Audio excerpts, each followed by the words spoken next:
النهارده هنتكلم عن انت كمواطن في مصر تركب ايه في رينج ما بين ال 100,000 ل 300,000 جنيه. هتقول لي هو عاد في عربيات كويسه بالسعر ده؟ اقول لك ايوه طبعا، بس لازم تكون فاهم برضو انك مش هتاخد كل حاجه بالفئه السعريه دي. يكفي بس انك هيكون معاك عربيه تقضي بيها مشاويرك، ولازم تكون عامل حسابك في فني شاطر وفاهم كويس جدا، لان العربيات في الفئه دي بتكون قديمه واتهلكت، وكمان مش كل العربيات في الفئه دي ممكن يتكشف عليها بالكمبيوتر. خلينا نبدأ بأول عربية معانا وهي شيفروليه لانوس موديل 2009 وانت طالع. غنية عن التعريف طبعا، وهي تعتبر اقتصادية جدا وموفرة للبنزين.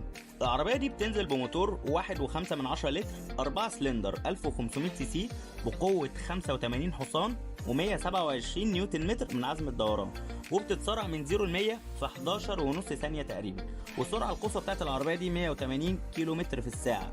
وزن العربية دي 1050 كيلو جرام، ومساحة الشنطة بتاعتها 275 لتر. والعربية دي سعرها بيبتدي من 180 لحد 350 ألف جنيه. تاني عربية معانا رغم ان انا مش مقتنع بيها خالص وهي سوزوكي ماروتي، معاك من موديل 2007 لحد موديل 2014. وغالبا اللي بيشتريها بيكون عايز يركب حاجة حديثة وخلاص، لكن ما رشحهاش لو انت عايزها للعيلة. وهيفرق معاك المساحات، لان المساحات في العربية دي ضعيفة جدا، ولكن هي اقتصادية وموفرة، والموتور بتاعها صغير. وخلي بالك اوعى تشتري العربية دي لو لقيتها ماشية كتير. والعربية دي بتنزل بموتور 1 لتر 3 سلندر 1000 سي سي بقوة 68 حصان و89 نيوتن متر من عزم الدوران، وبتتسرع من 0 ل 100 على ما تفرج ان شاء الله. السرعة القصوى بتاعت العربية دي 140 كيلومتر في الساعة، ووزنها تقريبا 800 كيلو جرام، وسعة الشنطة بتاعتها حوالي 180 لتر كده. وسعر العربية دي بيبتدي من 140 لحد 190 ألف جنيه. ثالث عربية معانا وهي فولكس فاجن بولو الجيل الثالث موديل 1994 لحد 2002، والجيل ده اتعمله فيس ليفت في سنة 1999.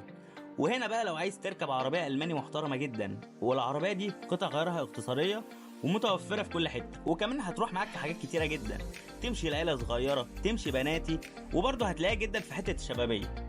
وكمان أقل تعديل في العربية دي بيفرق معاها جامد، وبيودي العربية دي في حتة تانية. هي تعتبر يعني ميني جولف كده. العربية دي بتنزل بموتور 1.6 لتر 4 سلندر 1600 سي سي بقوة 100 حصان و155 نيوتن متر من عزم الدوران، وبتتسرع من 0 ل 100 في 10 ثواني ونص، وبتوصل لسرعة قصوى 190 كيلومتر في الساعة. وزن العربية دي 1000 كيلو جرام تقريبا يعني، ومساحة شنطتها حوالي 280 لتر. والعربية دي سعرها بيبتدي من 180 ل 250 ألف جنيه. رابع عربية معانا وهي البيجو 405 موديل 1987 لحد 1997. العربية دي نزل بثلاث مواتير، الانجكشن والكربراتير وكمان ال 2000 سي سي. خليني افهمكم الفرق بين الموتور الانجكشن والكربراتير. اكيد في ناس هتقولي مش لازم، بس مش عيب اننا نفتكر مع بعض عادي يعني. بص يا سيدي، الكربراتير بيخلط البنزين والهواء بطريقة ميكانيكية وبيحتاج الاستخدام اليدوي. اما الانجكشن احدث وبيشتغل اوتوماتيك، وبيحدد الكمية حسب الحاجة وبيوفر البنزين ويزود الاداء. هو بص من الاخر كده، الانجكشن اداء واكفأ، والكربراتير ابسط وارخص.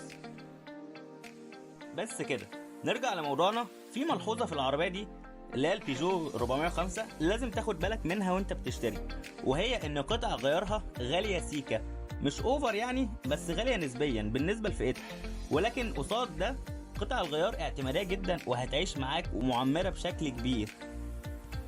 العربية دي بتنزل بموتور 1.8 لتر 4 سلندر 1800 سي سي بقوة 105 حصان و150 نيوتن متر من عزم الدوران، وبتتسرع من 0 ل 100 في 11 ثانية تقريبا، وبتوصل لسرعة قصوى 150 كيلومتر في الساعة.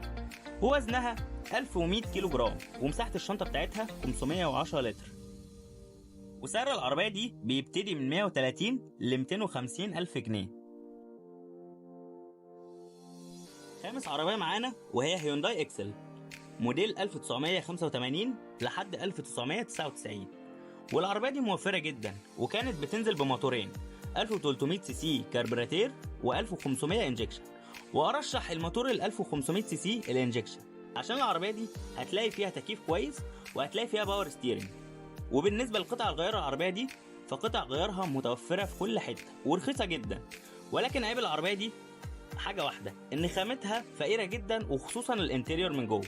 انت حرفيا قدامك كيلو بلاستيك. ولكن مش هنتأمر برضو، يعني ما ننساش ان سعر العربيه دي في رينج من 100 لحد 180 الف جنيه.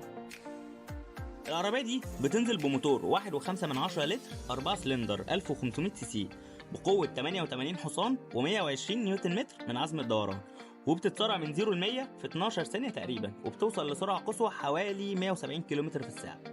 ووزن العربيه دي 950 كيلو جرام، خفيفه جدا. مساحه شنطتها 290 لتر.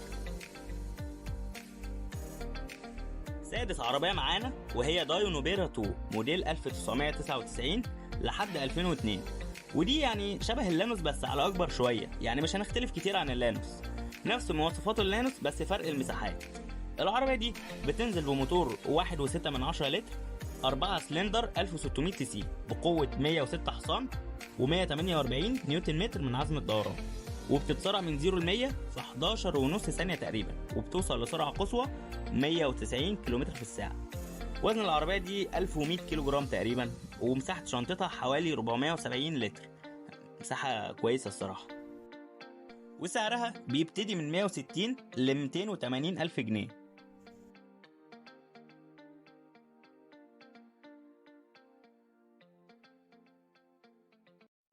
سابع عربيه معانا وهي ميتسوبيشي لانسر كريستالا موديل 1992 لحد 2003، وانا برشح العربيه دي وبشده.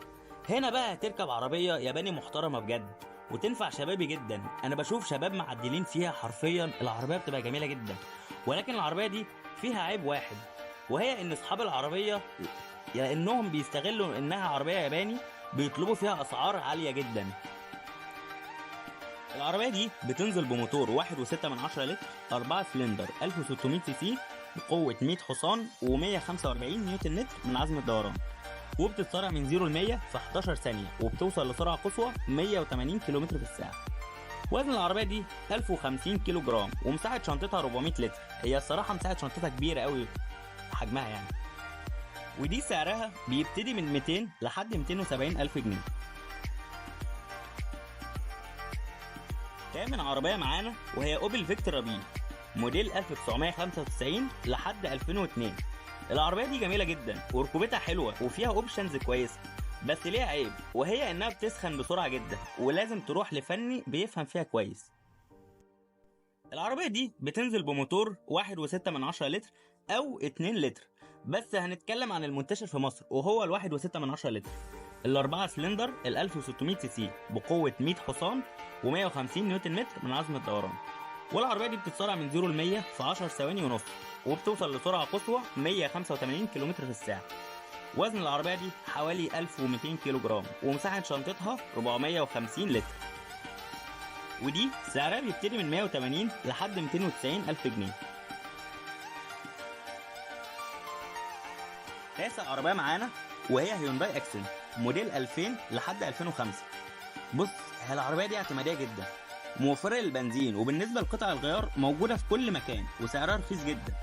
عيبها برضو زي اختها الاكسل، الكواليتي بتاعتها ضعيفة، وبالذات الانتيريور من جوه، والثبات برضو مش احسن حاجة. لكن هي عربية اعتمادية جدا، يعني انت ممكن تشممها بصلة هتمشي عادي والله، مش هتقولك حاجة. العربية دي بتنزل بموتور 1.6 لتر 4 سلندر 1600 سي سي بقوة 105 حصان و145 نيوتن متر من عزم الدوران، وبتتسرع من 0 ل 100 في 10 ثواني ونص، والسرعة القصوى بتاعتها 185 كيلومتر في الساعة.